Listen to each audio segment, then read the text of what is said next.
Hey, what's up everyone? My name is Chris Edward, and in this 10-minute video I'm going to give you everything you need to know how to set up a private trust. Now this is one of the most anticipated videos that I've made because the amount of comments asking me about trusts is unreal. Now I can tell you this, when you're opting out of the system, you don't need to register your trust. A lot of people online saying, well, your trust is not legitimate if it isn't registered. The purpose of setting up a private trust is that it isn't registered because you want to keep the power in the trust. You don't want to give up your rights by registering it. So, step one, find someone you trust. A friend, a partner, a loved one, a business associate, your children, your wife, your husband.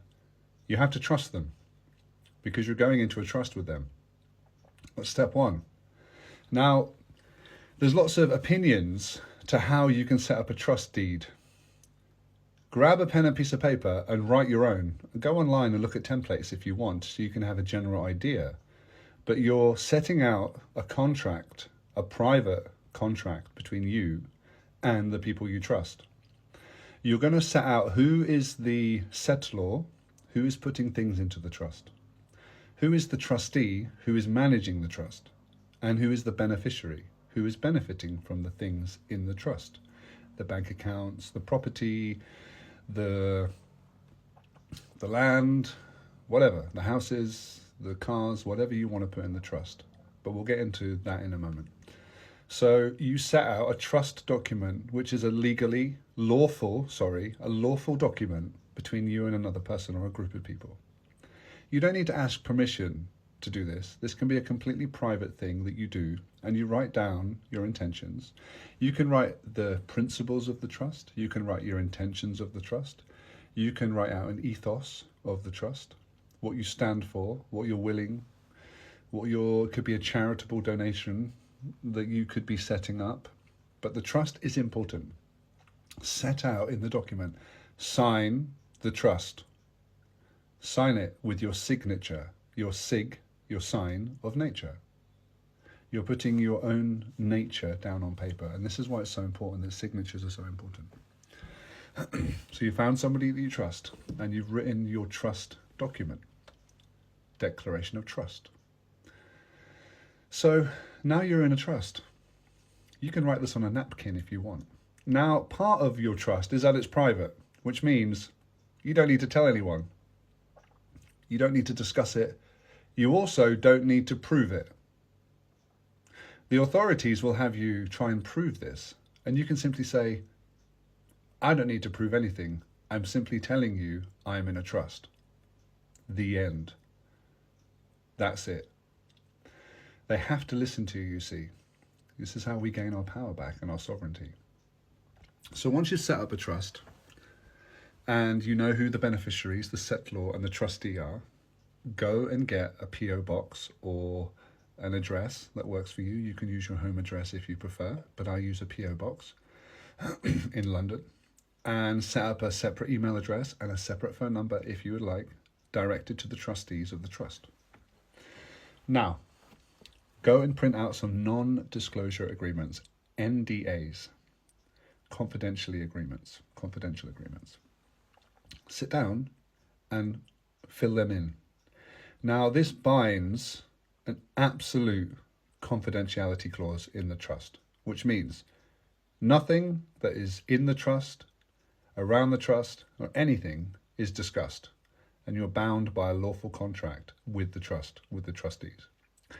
Do not break this trust. Do not say that you're going to do it and then talk about it with other people. This is private. It's a private contract between you and the trustees and the settlor and the beneficiaries.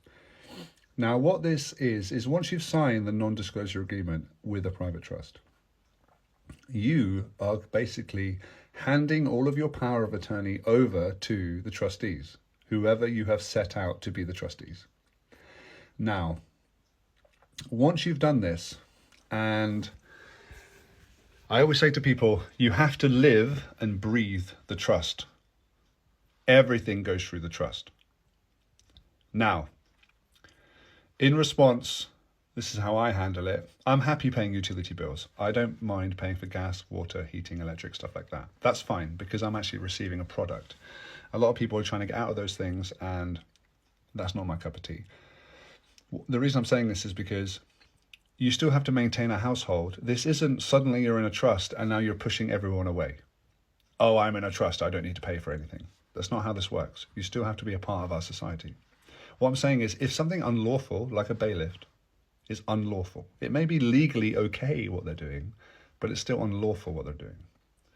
So, what the thing that we have to do is get cover letters and templates set up so that when somebody of an unlawful nature, or you feel is unjust, is contacting you for money, I think the council tax is unjust and unlawful, therefore I don't pay it. That's just my preference, just like I don't pay income tax. But I am the beneficiary of the trust that I'm in. So I am the beneficiary of the trust. Now I'm telling you this information for educational purposes. I'm not disclosing any of the private matters within the trust. So if any of the trustees are watching this, I'm being very careful about what I'm saying. So anyone contacts me unlawfully for money, I simply let them know. Thank you so much for your correspondence. I've now given all my power of attorney over to the trustees of my trust. Name the trust, but I can't tell you. Please feel free to contact them in regards to this alleged debt, and they'll be happily pay you if there's been a breach of a contract or I've defaulted on an agreement or something like that. Thank you so much. I've also signed a non-disclosure agreement to say that I cannot discuss any financial, public or private matters with anybody. So please contact the Board of Trustees. Thank you so much. And you offset your own burden to the Board of Trustees, and the trustees will answer that person. Now, the reason this is so important is because when we send that letter, they have to make a decision.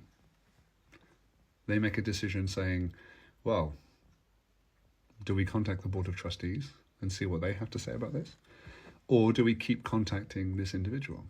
Now, if you've made it clear that you've signed a non-disclosure agreement, if they contact you again, they're in breach of contract law because they're trying to coerce you into talking when you've told them that you can't. This is why the non-disclosure agreement is so important. When you've signed an NDA, you don't talk.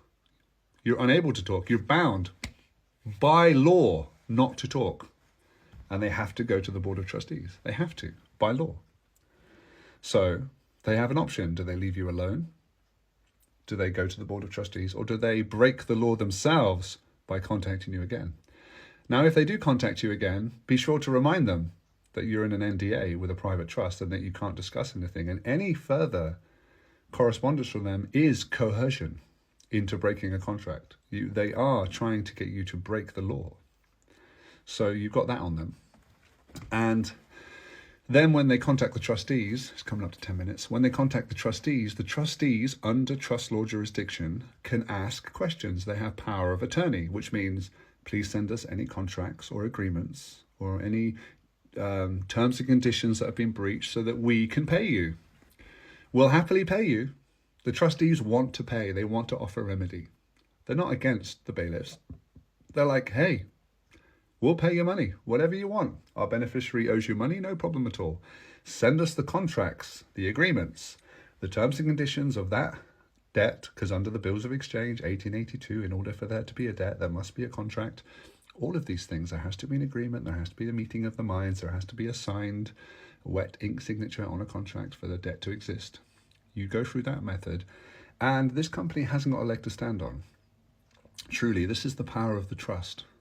So find somebody you trust, write your trust declaration of trust, your trust ad, who you want as a beneficiary, get a settlor, a trustee. You can be multiple people within your own trust. You don't have to just be one of them. You can be all of them or some of them.